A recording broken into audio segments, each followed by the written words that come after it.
مومنوں پڑھتے رہو تم اپنے آقا پر درود، ہے فرشتوں کا وظیفہ الصلاۃ والسلام۔ محبت کس طرح کی جائے؟ ارے محبت ایسی کرو جیسی کہ ابو بکر صدیق رضی اللہ تعالیٰ عنہ نے کی ہے، یار غار مصطفیٰ نے کی ہے، رفیق مزار مصطفیٰ نے کی ہے، خلوت میں ہے تو مصطفیٰ کے ساتھ ہے، جلوت میں ہے تو مصطفیٰ کے ساتھ ہے، سفر میں ہے تو مصطفیٰ کے ساتھ ہے، حضر میں ہے تو مصطفیٰ کے ساتھ ہے۔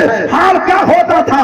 ابو بکر پیارے صدیق اکبر رضی اللہ تعالیٰ عنہ کا مسجد میں سرکار تشریف فرما ہوتے تھے تو پیارے ابو بکر نبی دو جہاں کے نورانی چہرے مقدس کو دیکھا کرتے تھے، اور سب سے آخر میں حضور کے ساتھ پیچھے پیچھے چل کر کے جب تک حضور اپنے حجرے میں تشریف نہیں لے جاتے، اپنے مکان کے اندر داخل نہیں ہو جاتے، مکان کا دروازہ بند نہیں کر لیتے، پیارے ابو بکر ہاتھ کو باندھ کر کے نبی دو جہاں کا دیدار کیا کرتے تھے۔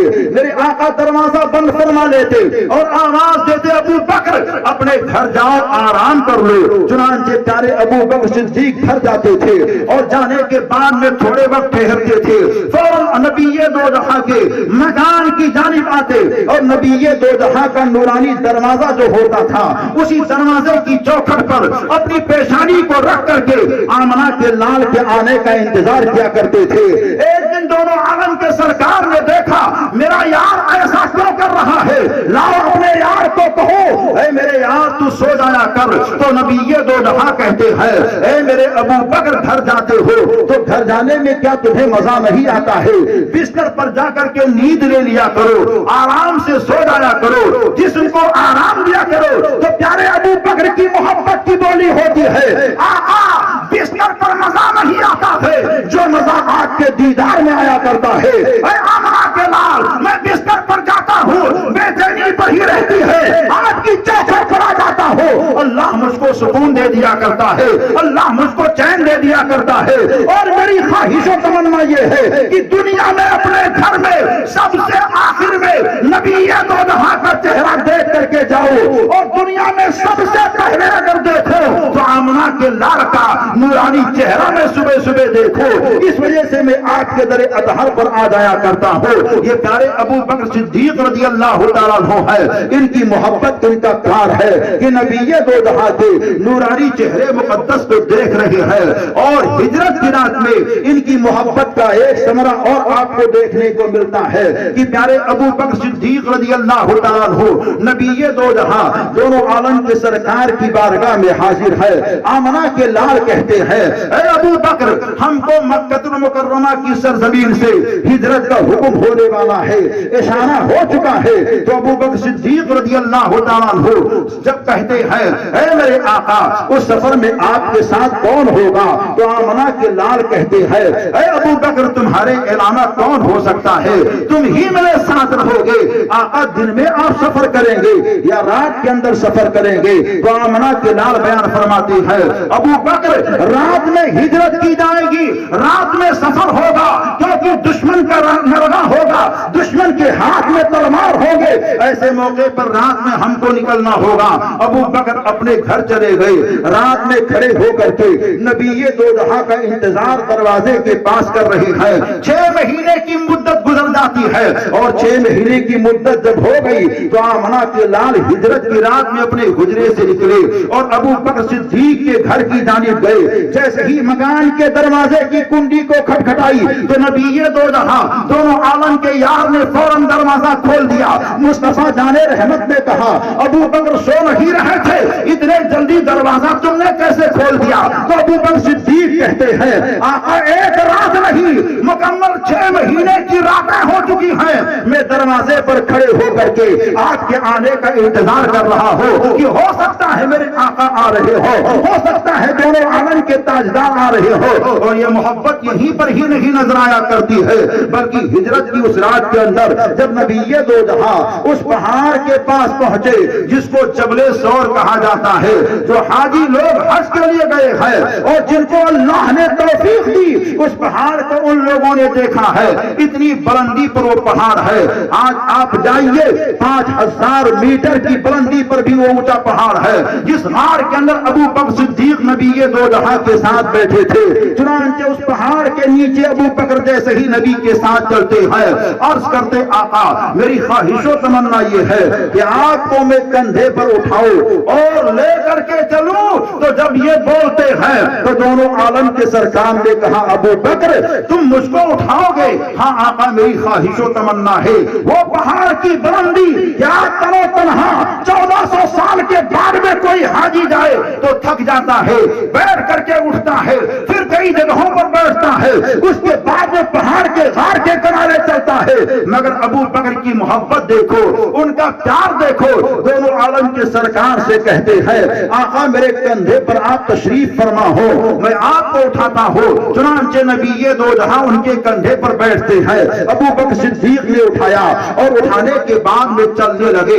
1400 سال کے بعد میں اگر پیر کو جما کر کے نہ چلو تو آپ کے پیر لڑکھڑا جائیں گے. مگر یار غار مصطفیٰ ہے, رفیق مزار مصطفیٰ ہے, نبی دو جہاں کو لے کر کے چل رہے ہیں تو پیر کو پورا جماتے نہیں ہیں بلکہ پیر کی ایڑی کو اٹھا کر کے پیر کے پنجوں پر چلتے ہوئے جا رہے ہیں کہ کہیں بے ادبی نہ ہو جائے. کیونکہ آج میں نبیوں کے نبی کو لے کر کے چل رہا ہوں, رسولوں کے رسول کو لے کر کے چل رہا ہوں. کبھی نبی دو جہاں کے سیدھے پیر کو چومتے ہیں, کبھی الٹے پیر کو چومتے ہیں. نبی دو جہاں کے پائیں اطہر کو چومتے جا رہے ہیں. آمنہ کے لال نے کہا اے ابو بکر چل رہے ہو, کبھی میرے سیدھے پیر کو چومتے ہو, کبھی الٹے پیر کو چومتے ہو, کہیں ڈگمگا نہ جاؤ, کہیں گر نہ پڑو, کہیں ٹھوکر نہ لگ جائے. تو پیارے ابو بکر کہتے ہیں آقا ڈگمگا کیسے سکتا ہو, گر کیسے سکتا ہو؟ سہارا دینے کے لیے آپ کی ذات موجود ہے, آسرا دینے کے لیے آپ کی ذات موجود ہے. چنانچہ لے کر کے جا رہی ہے اور پہاڑ کی بلندیوں کے پر پہنچ کر کے اس غار کے اندر گئے. غار کے سارے سوراخوں کو آپ نے بند کیا ہے. ایک سوراخ رہ گیا تھا جس کو آپ نے بند نہ کیا کیونکہ آپ کے پاس کوئی کپڑا کوئی شے ایسی نہیں تھی جس کے ذریعے سے اس سوراخ کو بند کیا جا سکے. تو پیارے ابو بکر نے اپنے پیر کی ایڑی کو اس پر رکھا اور نبی دو جہاں کی بارگاہ میں عرضی رکھتے ہیں آقا تشریف لائیے, غلام حاضر ہے. چنانچہ نبی دو جہاں اس غار کے اندر گئے اور اپنے سر اطہر کو رکھ کر کے ابو بکر کے زانوں پر آرام کرنے لگے. اتنے میں دو عاشقوں کا مقابلہ ہو رہا ہے. آج آپ یہاں بیٹھ کر کے مصطفیٰ کی بات کو سن رہے ہیں. ایسے ہی میرے آقا مدینہ طیبہ کی سرزمین پر بھی صحابہ کو بٹھا کر کے اپنے صحابہ کو درس دیا کرتے تھے, تعلیم سے مزین کیا کرتے تھے. ایک چبوترا ہوتا تھا. آج ہم اور آپ یہاں بیٹھے ہوئے ہیں اور نبی دو جہاں کی نعت کو بھی سنتے ہیں, نبی دو جہاں کی بات کو بھی سنتے ہیں. میرے آقا نے بھی ایک چبوترے کا انتخاب کیا تھا. آج بھی وہ چبوترا 1442 سال کے بعد میں بھی مدینہ شریف کے اندر موجود ہے. اگر کوئی حج کرنے کے لیے جائے, مدینہ شریف کی حاضری ہو تو نبی دو جہاں کے روزے کے پہلو میں آج بھی وہ چبوترا نظر آیا کرتا ہے جس کو اصحاب صفہ کا چبوترا کہتے ہیں. وہ نبی دو جہاں کے مزار شریف کے پہلو میں ہے. وہاں بے شمار لوگ بیٹھ کر کے ذکر و اذکار کیا کرتے ہیں, درود پاک کو پڑھا کرتے ہیں. ہمارے اور آپ کے آقا اسی جگہ تشریف فرما ہو کر کے اپنے صحابہ کو تعلیم دیا کرتے تھے. مصطفیٰ تعلیم دے رہے ہیں, بات لمبی ہو گئی, رات کی سیاہی کافی پھیل گئی. آخر میں دونوں عالم کے سرکار نے کہا اے میرے پیارے صحابہ اپنے گھروں کی جانب جاؤ. صحابی جب چلنے لگے تو ایک صحابی عرض کرتے آقا بات لمبی ہو چکی تھی, رات بہت تاریکی کی جانب بڑھ چکی ہے. آقا راستے میں بڑا اندھیرا ہے, گھنگور گھٹائے ہیں, تاریکی ہے, میں اپنے گھر کیسے پہنچ پاؤں گا کیونکہ کہیں کوئی اجالا نہیں ہے. تو غیب کا پیغمبر, اختیار والے پیغمبر, مالک و کل پیغمبر, ہم سب کے آقا دونوں عالم کے سرکار بیان فرماتے ہیں اے میرے پیارے صحابی کیا تمہارے پاس کوئی لکڑی ہے؟ عرض کرتے ہاں آقا میرے پاس ایک لکڑی ہے.